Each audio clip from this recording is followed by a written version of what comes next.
al chile. Mis amigos, soy Benjamín. Bienvenidos a su chile favorito. Aquí las noticias o te enchilan o te dejan picar. Doctor Frisby, ¿cómo está? Buenas noches. Milagro. Milagros los del Señor.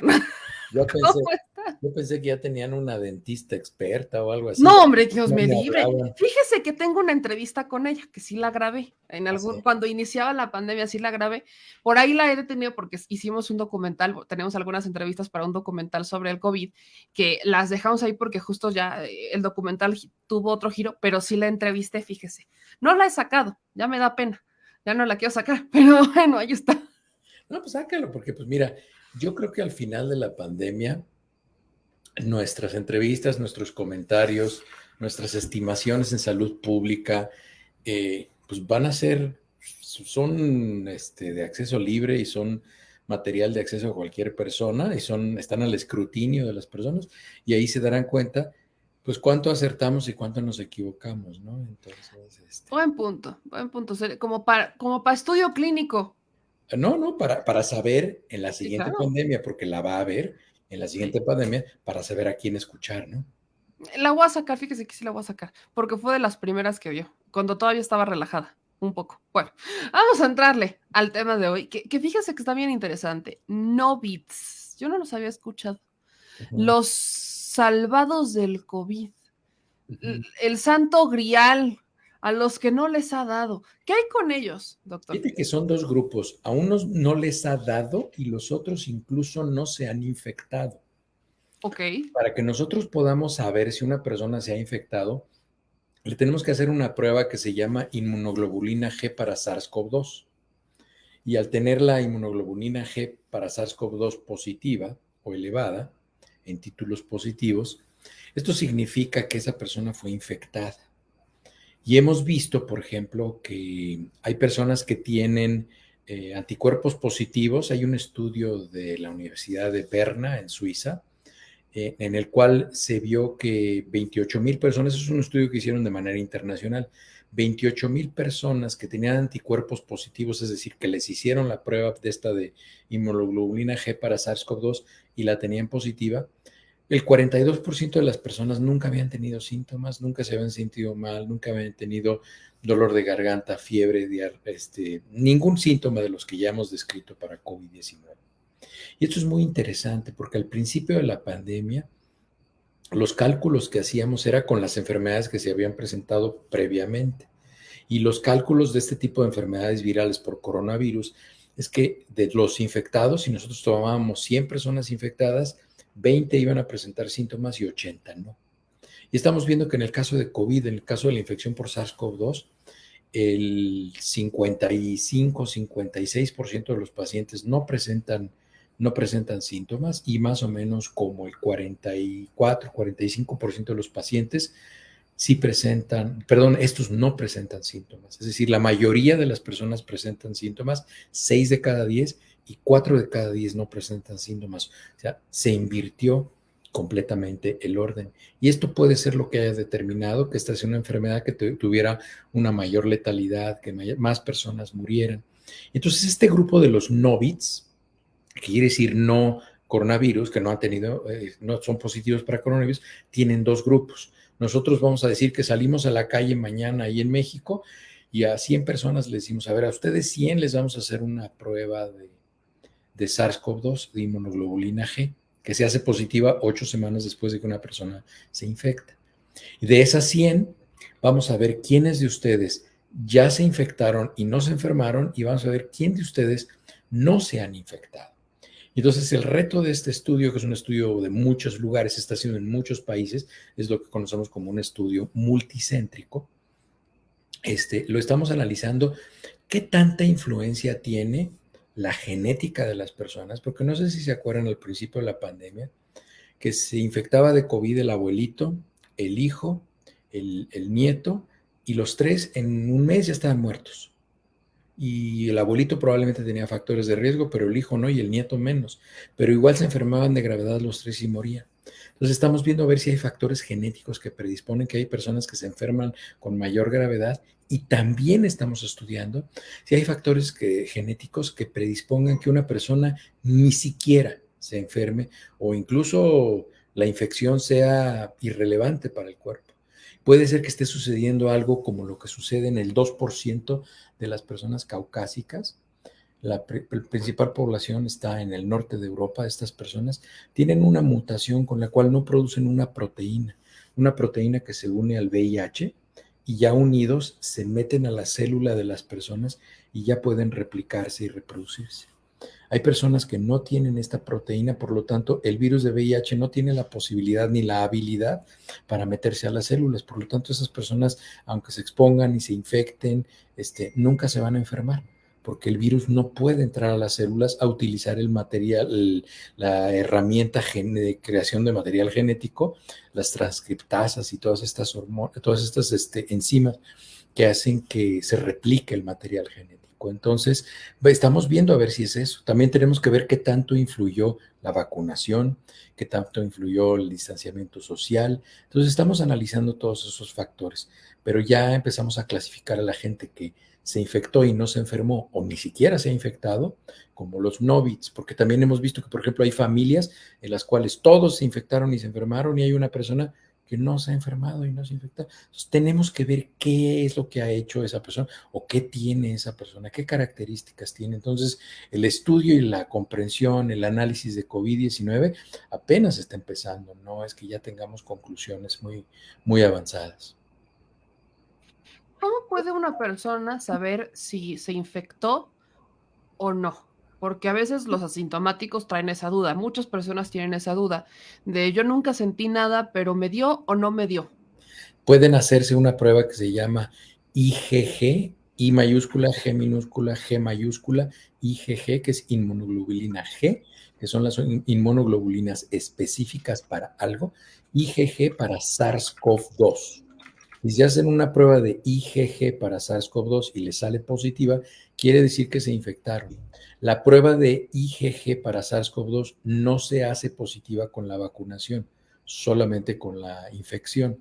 Entonces, de esa manera las personas podrían saber si fueron infectadas y no tuvieron síntomas.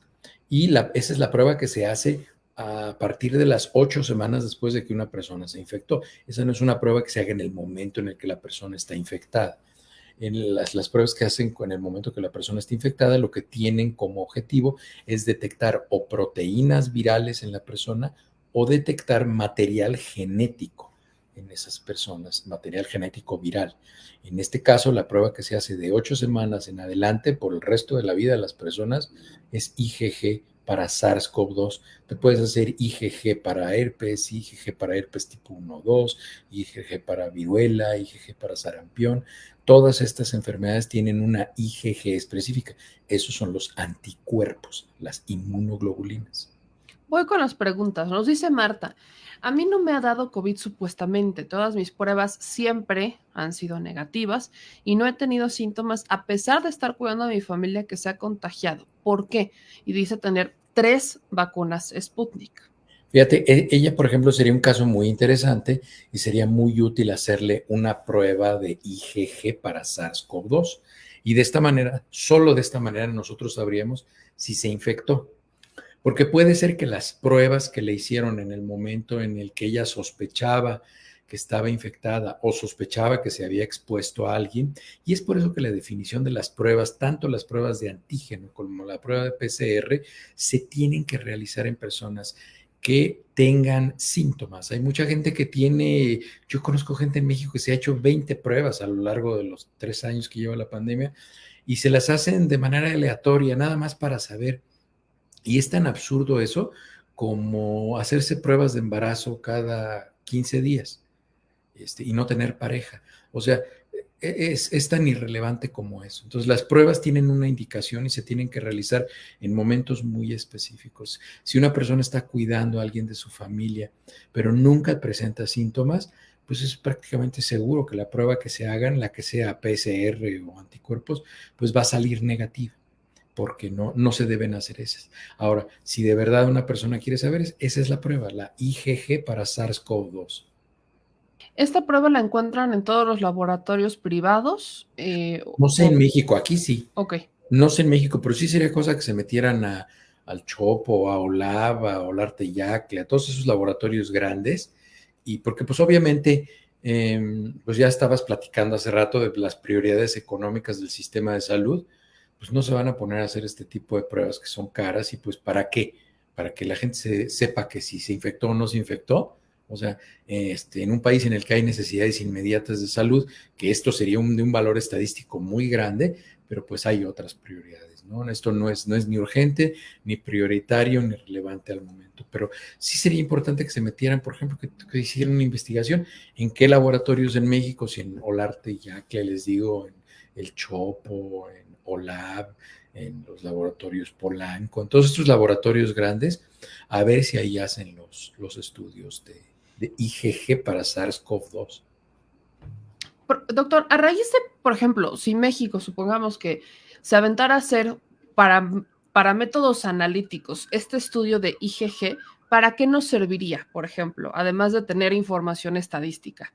Sería muy importante hacer un muestreo que fuera representativo de las características poblacionales de México. Es decir, si ustedes van a muestrear a 1,000 personas, que muestrearan 500 mujeres y 500 hombres, porque la población en México es así más o menos. Creo que son 52 mujeres, 52% mujeres, 40 y tantos hombres, sí. 50% hombres.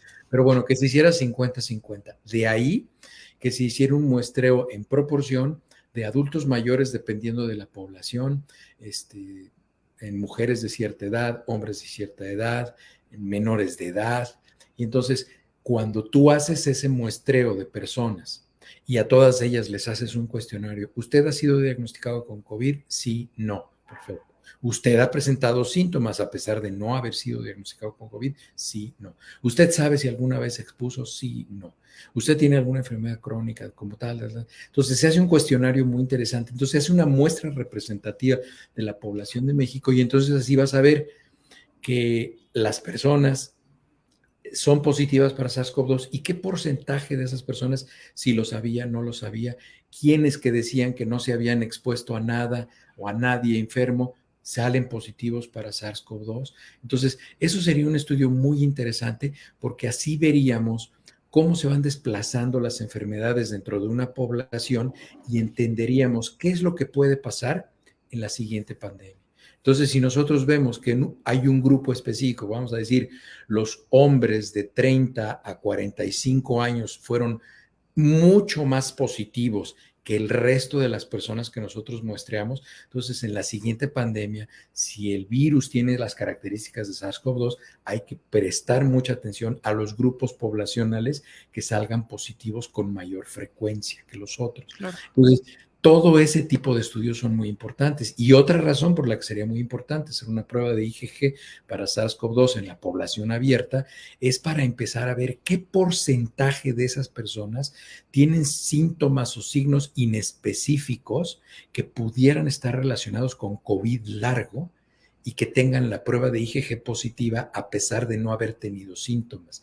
Porque ya sabemos que de las personas que se infectan, más o menos un porcentaje muy pequeño de menores de edad, por ejemplo, el 15% van a tener síntomas y el 30% de los menores de edad van a tener síntomas de COVID largo, es decir, muchos más menores de edad, muchas más menores de edad van a tener COVID largo que desarrollar COVID. De acuerdo. Y sería interesante, justo como dice, para una siguiente pandemia ya tenemos identificados a grupos de riesgo y ya podemos armar una estrategia teniendo, ahora sí que ganando tiempo, ¿no? Pero digo, estamos en un supuesto, tomemos en cuenta México y las urgencias que tiene México, que son muy distintas a las de otros países. Acá, por ejemplo, nos dice Ralph, ¿la infección por COVID es por genética o por alguna causa diferente? Más bien, la no infección por COVID pudiera ser genético o por alguna causa distinta.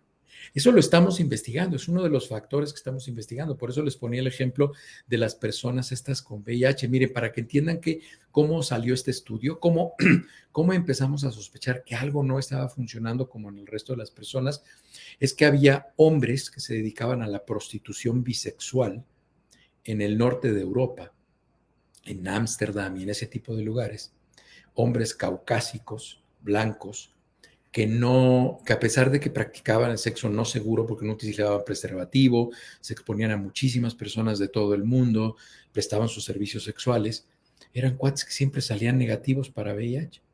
Entonces dijeron, ¿sabes que esto no es normal? O sea, este cuate está en la balacera y nunca lo han herido. Vamos a ver qué es lo que está pasando, ¿no?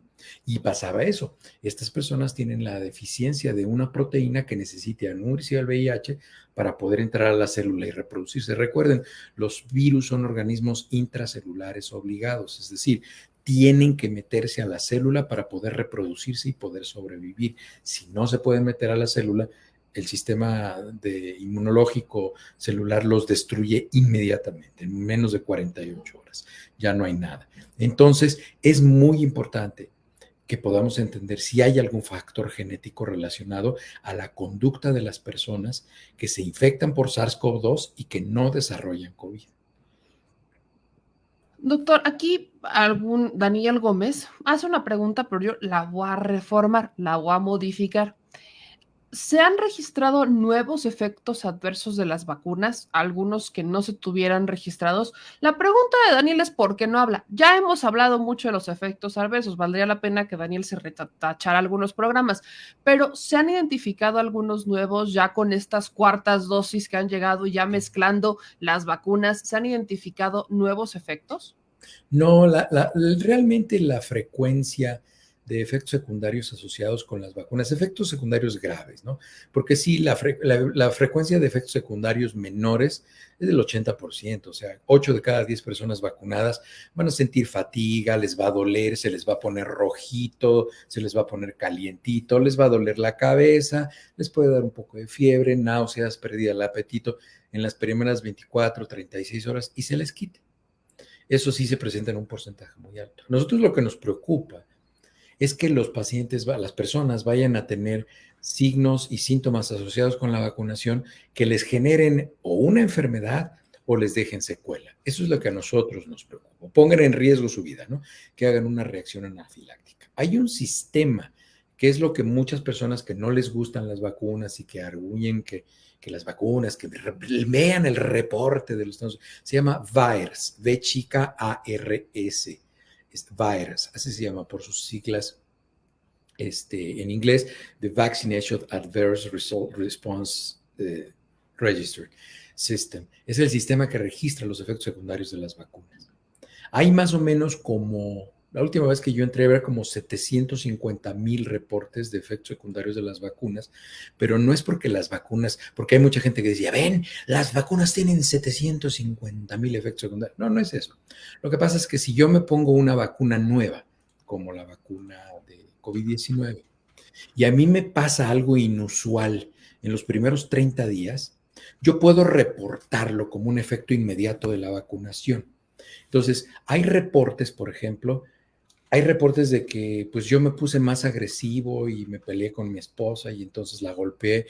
Yo digo que es por la vacuna. Y eso lo reportan al VAERS. Hay por ahí un reporte de una persona que le cayó un rayo así, y dijo, pues yo me había vacunado 2 días antes. Se me hace que sí. ¿Se acuerdan que se pegaban las cucharas? También por eso me debe haber caído el rayo. Entonces, todo ese tipo de reportes que aunque no tengan justificación, aunque parezcan absurdos, las autoridades sanitarias están obligados a reportarlos y a registrarlos.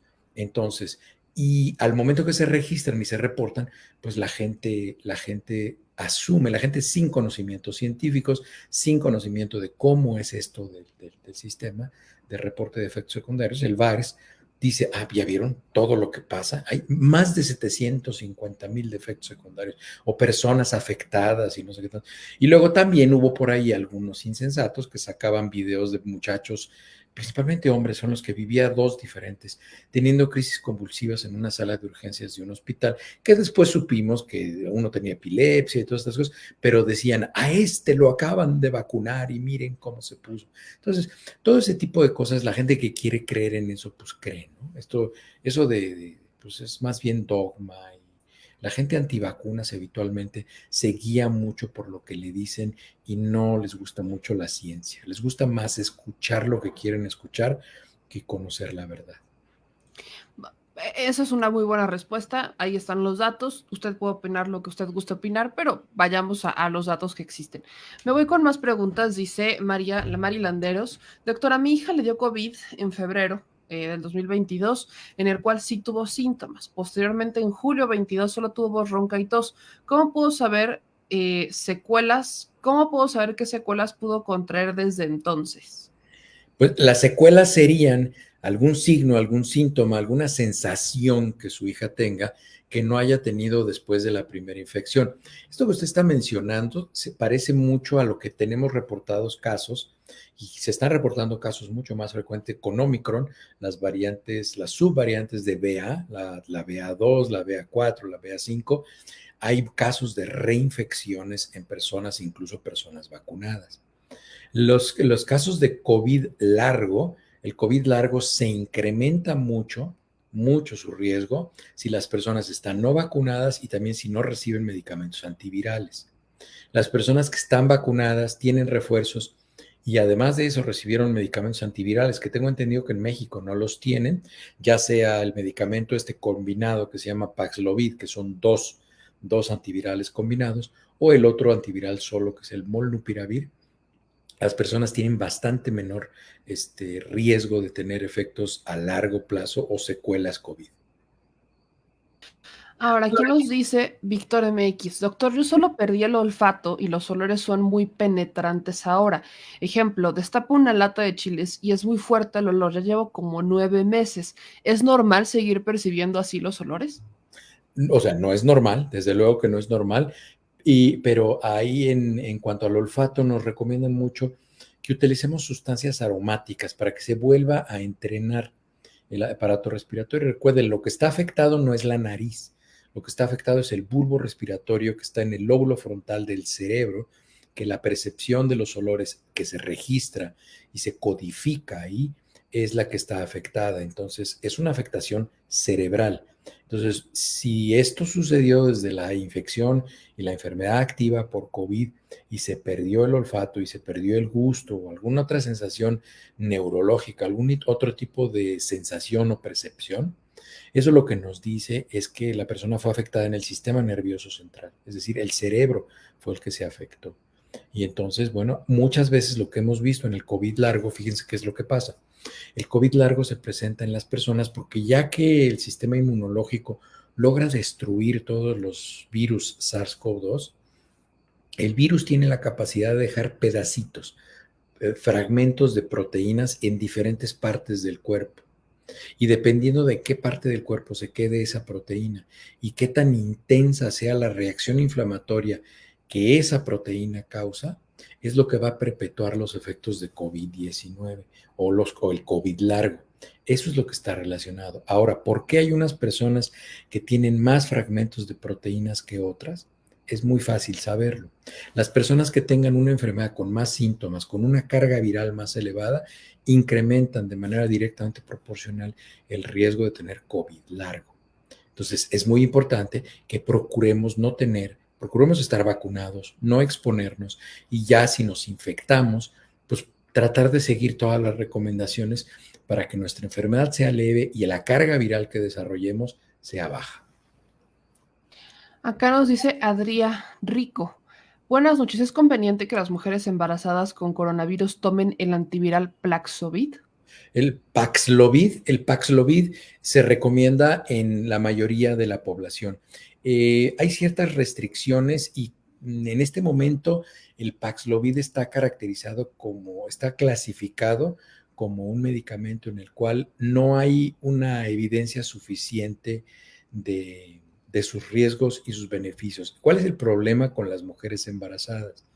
El riesgo con las mujeres embarazadas es que las mujeres embarazadas, justamente para que su sistema inmunológico no rechace un cuerpo extraño, que es el bebé es otro cuerpo adentro de una persona, de una mujer, para que no lo rechace, durante el embarazo el sistema inmunológico disminuye su capacidad de reacción de manera importante. Es por eso que son más frecuentes las infecciones gastrointestinales, de vías urinarias, pulmonares, de vías aéreas superiores, y es por eso que ante una enfermedad tan agresiva como COVID-19, las complicaciones son mucho mayores en mujeres embarazadas. Entonces, la prescripción de Paxlovid, de la combinación de Paxlovid, es un análisis individual dependiendo de el estado de salud previo de la paciente, en qué época del embarazo está, cuánto tiempo tiene de que se infectó, porque la ventana para Paxlovid es muy chiquita. La ventana para Paxlovid, en México tendría muy poco éxito el Paxlovid, porque el Paxlovid, la combinación de ritonavir como el Nirmatrelvir, creo que se llama el otro antiviral que tiene ahí, la combinación de estos tiene una ventana de 5 días. Es decir, de que la persona inicia con síntomas a que el medicamento le va a servir, son 5 días. El medicamento hace 3 cosas. El medicamento disminuye de manera muy importante la carga viral porque disminuye la habilidad del virus para meterse a las células y reproducirse. Segundo, disminuye la carga viral de manera muy importante. Y el tercero es que disminuye el riesgo de tener COVID largo. Entonces, en México habitualmente la gente es muy dada a la autoprescripción y a los remedios caseros. Si se sienten mal, lo primero que hacen es hablarle a la tía, a la madrina o a la mamá que sabe mucho de medicina, hasta tiene su diccionario, ese gordote ahí en la casa de las medicinas, para ver qué les recomienda tomar. Y ya después, como a los 7, 10 días, ya si no les funciona todo eso, van y ven al médico, o van a un consultorio a pedir atención médica. En ese momento, Paxlovid ya no está en una ventana terapéutica, es decir, ya no sirve para nada, ya no hace diferencia tomar o no tomar Paxlovid. Aquí nos dice Ara Leal, mi médico me dijo que tomara vitamina D3, vitamina C y zinc y no me ha dado COVID. He estado cerca de personas que lo tenían y no me he contagiado. ¿Pudiera ser por las vitaminas? Lo más probable, Ana Real, es que tú te has cuidado muy bien. Ya han salido muchísimos artículos en los cuales ninguna vitamina, al principio se pensó que el zinc, que el magnesio, que la vitamina D, que todo este tipo de cosas. Incluso aquí hubo doctores, algunos de ellos están en la cárcel, porque vendían cajitas felices de vitaminas y no sé qué tanto, y decían que era tratamiento para COVID o para prevenir COVID. Pues eso es un fraude. Entonces, no hay demostración de que una persona tome vitaminas. Además, que las únicas vitaminas que se deben tomar son las vitaminas en las cuales tenemos deficiencias. Por ejemplo, la vitamina D hay que tener mucho cuidado porque la hipervitaminosis, es decir, el exceso de vitamina D tiene efectos secundarios muy severos.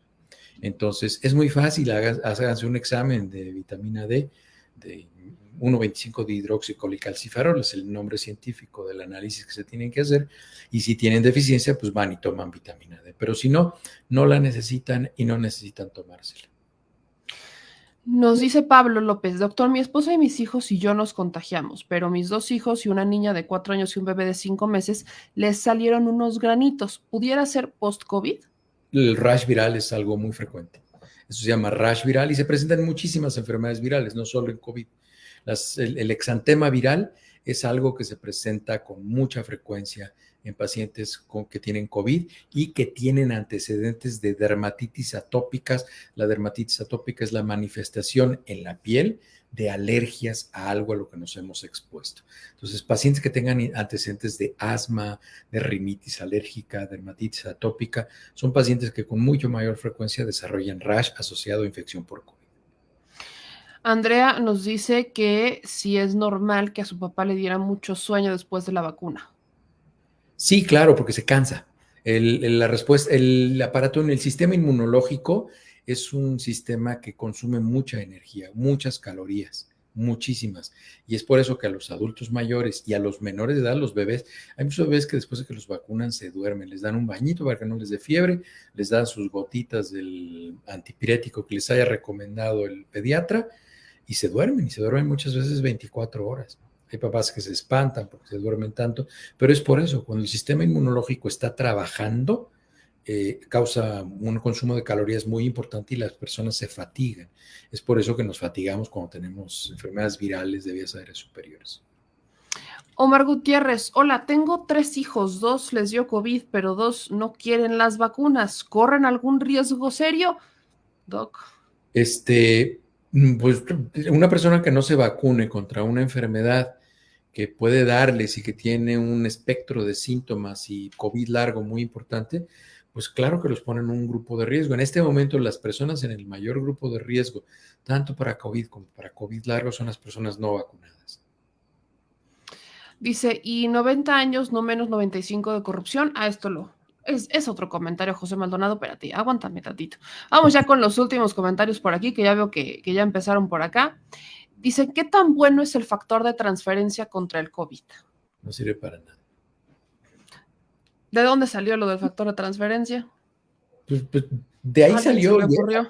Ahí, mira, el factor de transferencia es algo que se ha utilizado, que se ha tratado de utilizar para muchísimas enfermedades, muchísimas enfermedades.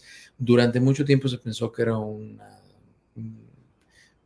panacea que iba a curar muchísimas cosas, era como el agua de Tlacote o la bendición de la mamá antes de salir de la casa, o sea, ya no sabían que era más benéfico. Si el factor de transferencia, un escapulario o ponerte unos cuarzos en la bolsa derecha del pantalón, y se demostró que ninguna de las tres tiene ninguna utilidad práctica. En estudios científicos, hay por ahí estudios pseudocientíficos que no están sometidos a un rigor de pares, ni aleatorios, dobles ciegos y tal, y dicen por ahí que sí, claro, hay evidencia y sacan fotos y utilizan más la anécdota que la evidencia. Ay, para Cambarjon.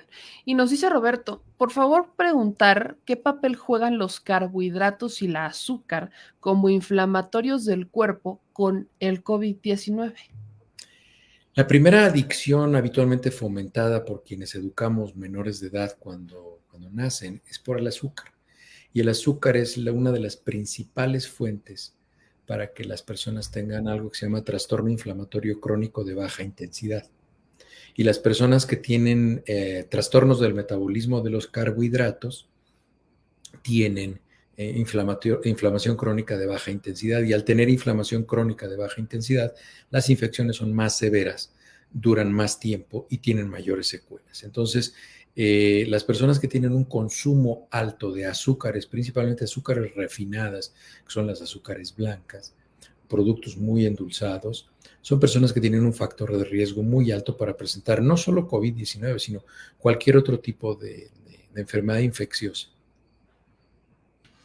Y vamos ya con los últimos comentarios. Nos pregunta Janet, ya lo hemos platicado, pero para profundizar, alteraciones en la menstruación después del COVID. Alteración de la menstruación después de COVID, muy pocas. Son mucho más frecuentes. Fíjense, yo no sé quién preguntó de los efectos secundarios de la vacuna, pero les va a dar gusto la respuesta. Son mucho más frecuentes los efectos secundarios en la menstruación, dolor mamario, después de la vacunación, principalmente con vacunas como AstraZeneca y las vacunas ARN, como son Moderna y Pfizer. Las mujeres presentan trastornos menstruales importantes, muy importantes, después de la vacunación, en un porcentaje alto. Yo creo que hasta como en un 40%, haciendo un promedio de los estudios que he leído. Y yo por ahí hice una estadística, y es más, por ahí en mi canal, en Héctor L. Frisby, en YouTube, si se meten a los videos que tengo ahí van a ver todo un programa de 1 hora en el cual hablamos de los efectos secundarios ginecológicos, tanto en la menstruación como dolor mamario, en mujeres después de la vacunación COVID. No tanto con COVID, más bien fue después de la vacunación. Y aquí, Doc, me voy ya con esta última pregunta que dice Ana Gaxiola. Doctor, mi niña perdió casi todo el cabello, solo tiene como una quinta parte, pero el nuevo cabello se le sigue cayendo. ¿Hasta cuándo se le seguirá cayendo? Yo le recomiendo que vaya y consulte con una dermatóloga, porque el pelo se cae, se hace mucho más delgado y a veces cambia el tipo de pelo que tiene la gente. Yo he tenido pacientes que eran lacios y que después les empezó a salir el pelo chino, y al revés también, personas que tenían el pelo chino y ahora les sale lacio. Entonces, pero sí, ya después de cierto tiempo, digamos que esperen unos 3 meses, no más de 90 días, y que vayan y consulten a una dermatóloga o un dermatólogo para ver que no haya un problema asociado, porque eso que tenga una quinta parte del pelo que tenía y que lo tenga por zonas, eso suena como, se llama alopecia areata, y eso puede estar relacionado también con infecciones, y puede ser infecciones de la piel por bacterias, puede ser por hongos, pueden tener algo que se llama pitiriasis versicolor, que está causado por algo que se llama malacesia furfur, en fin, son una serie de enfermedades que se pueden presentar, y claro, puede haber sido desencadenado por COVID, pero luego puede haber otras enfermedades agregadas. Pues, Doc, yo le agradezco mucho, como siempre, responder preguntas. Hoy sí hubo más variedad de preguntas, que bueno, ahí vino la variedad.